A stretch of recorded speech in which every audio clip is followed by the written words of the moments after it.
Hello, everyone. How are you? Hope you're doing really well today. Thank you so much for tuning in to my overview discussion on part one of the book, Reference and Information Services, an Introduction. Today, we're going to talk about some fundamental concepts from chapters 1, 2, and 3. Okay, so our outline for this presentation.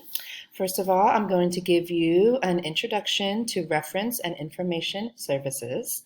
And then we're going to talk about determining the question.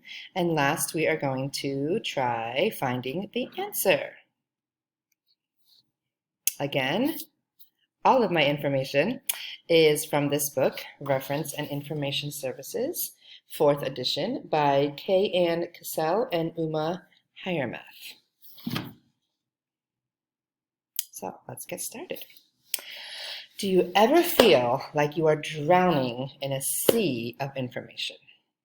Well, I have felt that way before, and I'm sure that you have too. Well, reference librarians are here to help. Reference services are at once a life raft, map, and compass to those who feel adrift. The main goal of reference services is to help users find the information they are seeking. First of all, ethics. Ethics is a very significant part of all of library services. It's very important to be familiar with the ALA, American Library Association's Code of Ethics. And it's also very important to give the same level of service to all patrons with accuracy, unbias, and respect. Intellectual freedom must always be kept in mind. Keep reference interviews and resources confidential. Keep up to date with intellectual property laws, such as copyright laws, and put professional duties first. So always keep those ethics in your mind before you start anything to do with reference librarianship. Okay, there are lots of kinds of information service. I want to share with you a few of them. Information service is the process of solving information needs of users by answering their questions and building positive relationships. So this can be done in person, face-to-face. This can be done on the phone, through email, chatting, instant messaging, social media. So some of it can be done in person, like it says, and some of it can be done virtually. And as you all know, a lot more things are now virtual compared to in person. Creating websites and links to frequently asked questions are another kind of information service, and all of these are designed to anticipate user questions and help people independently find information. So let's talk about answering some reference questions. There are 3 common types of reference questions. The first type is ready reference, and that can be answered at once using a general reference source. So that's kind of like right there questions. The answer is kind of at your fingertips. You could just Google it. But instead of telling users, oh, you can just find it online or on the internet or just Google it, you can use that as teachable moment opportunities by helping the user look up the information. So instead of just telling them the answer, you're helping them find the answer on their own. So later, when they need help again with another question, they have the tools needed to help themselves and become independent. Another type of reference question is a research question. Those questions are more involved and usually take longer to answer than ready reference questions. And usually more than one source of information is needed. And the third type of reference question is bibliographic verification. And this is used when the user has the information, but they need to authenticate the source. They need to make sure that they are quoting their sources correctly. So that is the bibliographic verification.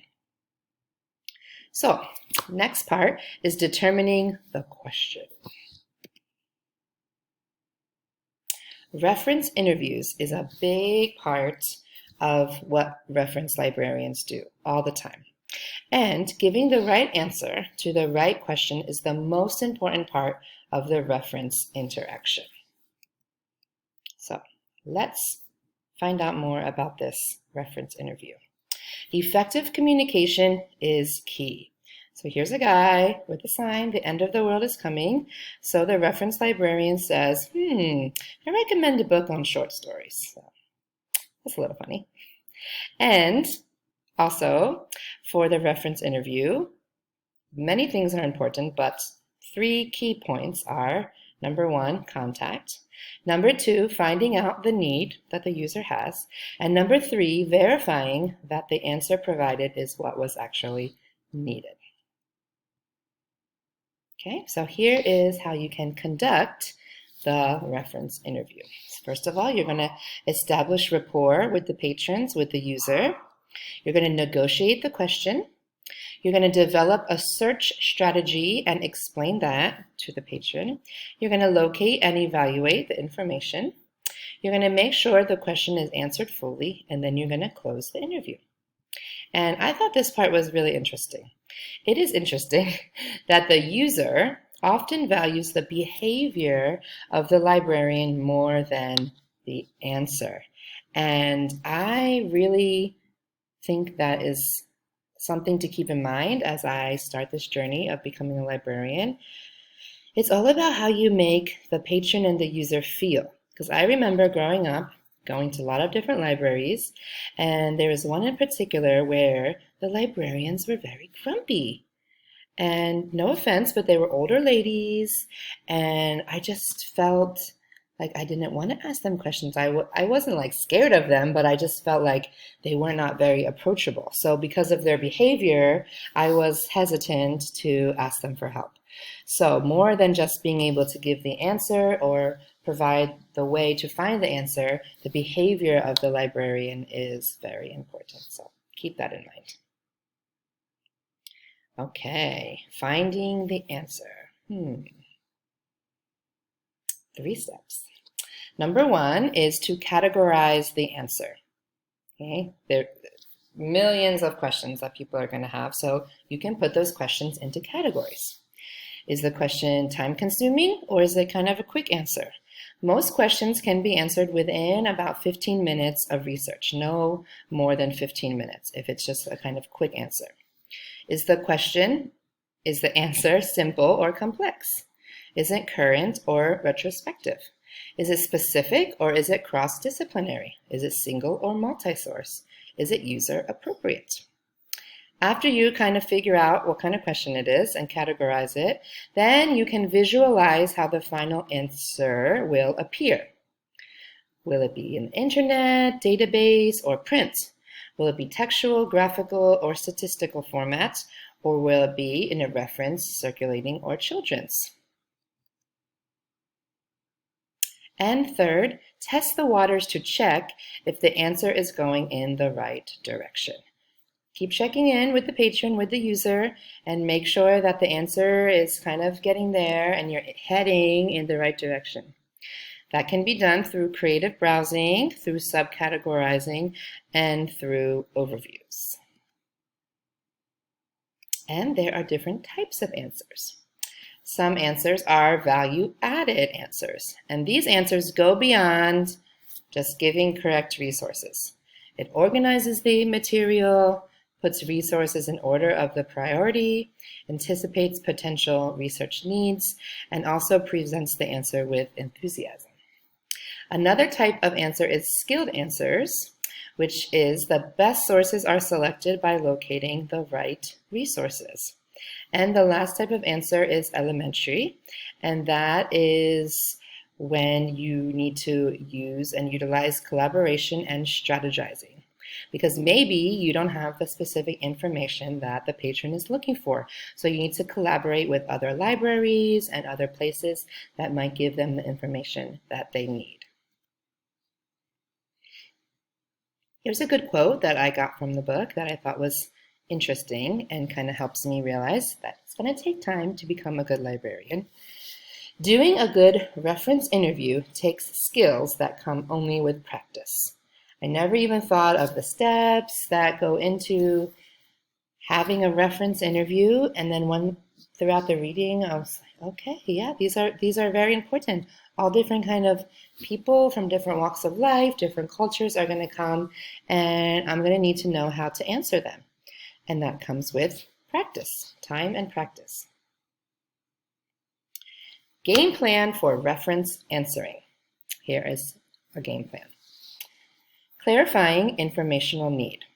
Okay, someone comes up to you with a question, you need to rephrase the question. Kind of make sure that you're understanding what they're asking. Do not just answer the question. Okay, lead them to find the answer. Providing appropriate information, knowledge of resources, providing follow-up, and promoting a sense of competency in yourself, that you know what you're doing. And again, that takes time and practice.